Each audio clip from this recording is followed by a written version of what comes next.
Hi guys! So, if you didn't know, recently the conclusion to the third arc of Wings of Fire actually came out, Flames of Hope. So, if you haven't read it, click off and go read it because I'm going to be spoiling stuff probably. This is my thoughts on that book. And honestly, I thought it was okay. It wasn't my favorite Wings of Fire book. So, first I'm just going to talk, I'm not claiming to be an expert here, I'm just going to talk about my opinions. And first I'll just talk about the stuff I didn't like, I guess, and then I'll go on to some of the stuff I actually did like. So first of all, my big thing was just Luna as a protagonist. I don't know, I just didn't really like her all that much. She was okay, I did not like her. But, I don't know, there's been better protagonists.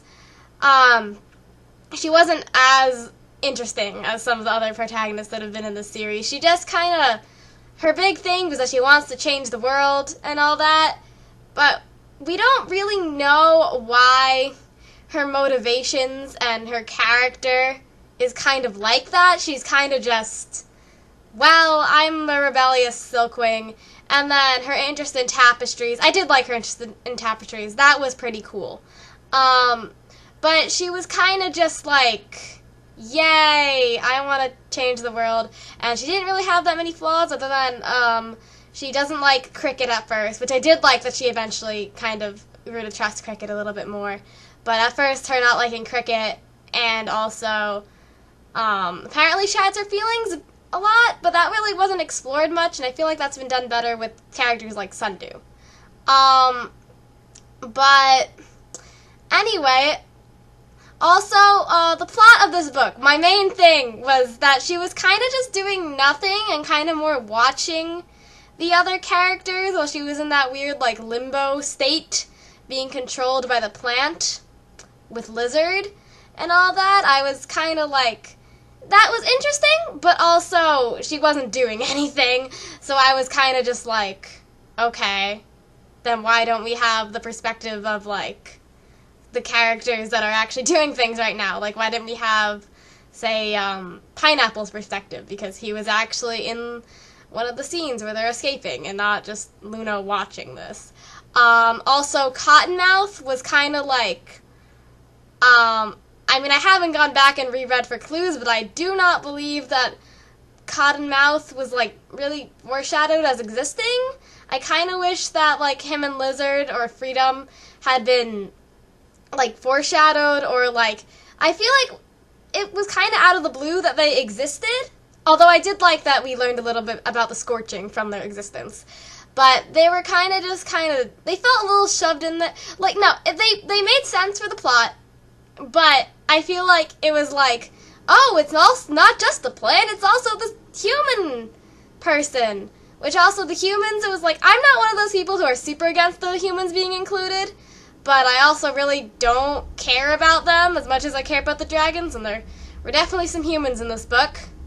But that was fine. I did like some of them.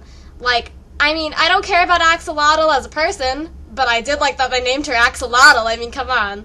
Axolotls are amazing. Not her, them, sorry. Them.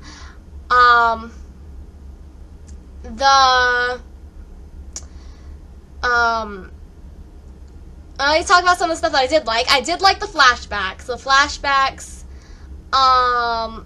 were really good, some of them. I did like that we learned a little bit more about, like, the little baby ice wings playing. That was cute.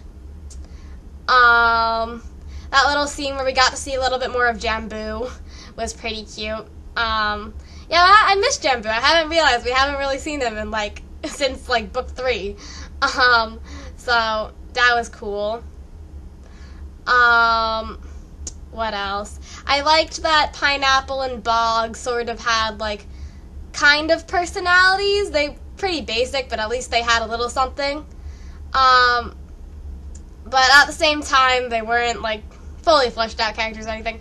And also, this book, I feel like the stakes, as much as they were really high, they felt really low. Like, no one really was, like, killed off to make an example or anything. It was like, sort of just, they all survived through the end of it. And I didn't need anyone big to be killed off, or I didn't need anyone to be killed off, but for some reason, I don't know. Since Luna got blown across the sea and survived that, I feel like she was kind of plot armored a little bit. Also, what was I gonna say? Yeah, so it was pretty good. And what else was there? I liked Kibley kind of antagonizing Bog at the beginning a little bit, just because he needed someone to pick a fight with. And then I did like Lizard. Lizard was definitely interesting, as I liked that she kind of grew up, like, being taught about how horrifying dragons are, and, like, grew up with, like, the complete wrong idea of everything, and I liked that they kind of taught her, a little bit more about what it really means to be a dragon. But, she was very interesting. That she was the reason that we got those flashback memory things, which were very interesting.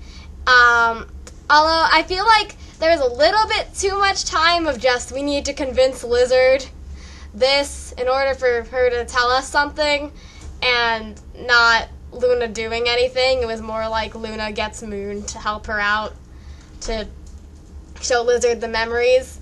But it was definitely an interesting little thing. And Dusky was just so haunted. Dusky was just, Dusky was little. I did like him. He was interesting. And him clinging to Luna. He was a cute dragonette.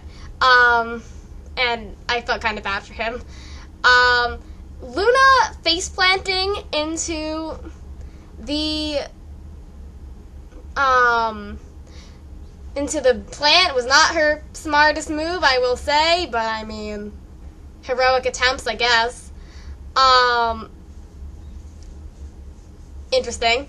Pineapple being taken over and her having to watch that while Pineapple's, like, right there and watching his body move around. That was interesting. What else do I have to say? Luna existed.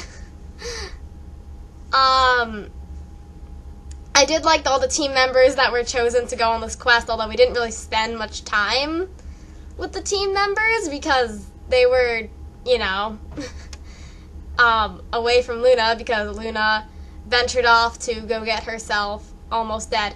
Oh, and also, Luna wasn't using her flame silk, and I know that, like, one of the themes was, like, she could do this without, like, this thing that makes her special, and that's not everything about her, but it would have been cool to see her use her flame silk at least once. It didn't have to be for, like, the big thing, but it would have been cool to see her fight with it a little bit. Maybe even mess something up further, just showing that maybe she doesn't really completely need the flame silk, and she's fine to do stuff without it, and it's okay for her to not completely rely on that.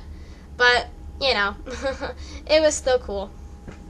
The cover's very pretty, I will say that. That's honestly one of my favorite things about it. Like, look at the cover, it's so pretty. Anyway, Ren and Sky were there, that was cool. I did like seeing them a bit more.